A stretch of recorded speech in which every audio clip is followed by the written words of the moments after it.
Ability-based grouping has withstood decades of critiques, but what is its place in the new sphere of inclusive education where mixed ability grouping appears to be the logical choice? So naturally, I assumed that ability-based learning was seeing results that allowed it to continue under our new philosophy of inclusion and value of diversity. Surprisingly, an extensive body of research has found that grouping practices have very little impact on student academic achievement.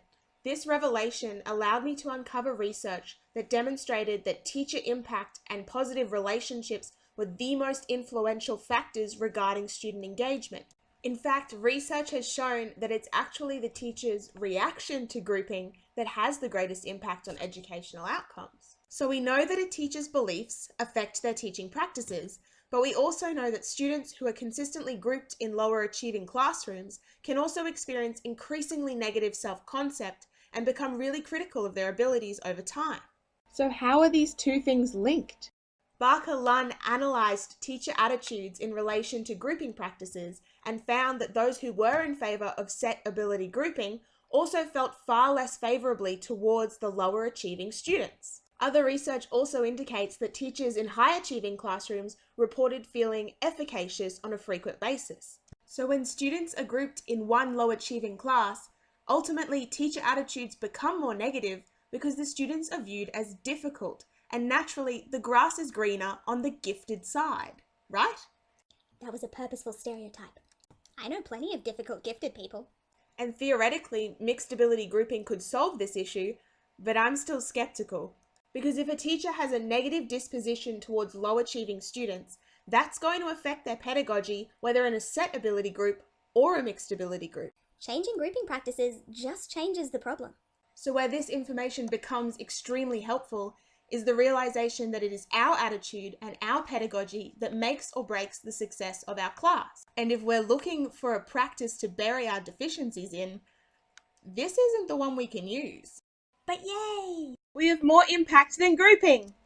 However, that research is just in regard to academic success.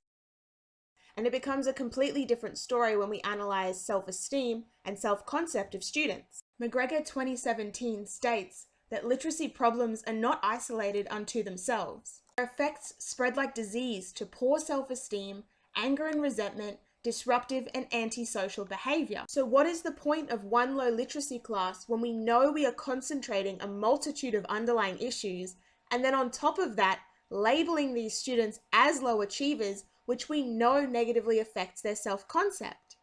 We aren't talking about one bad day where you eat your feelings and watch Netflix. We're talking about 6 years of schooling where you feel like you aren't good enough.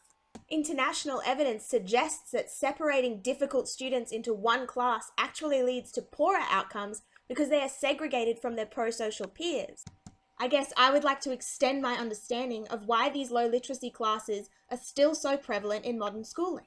Because surely it is naive of us to deny the interconnectedness between poor academic achievement and problem behaviours. And if mixed ability classrooms can produce academic outcomes on par with that of set ability, then why aren't we focusing on refining our inclusive pedagogy and saving the most vulnerable kids from 6 years of despondency?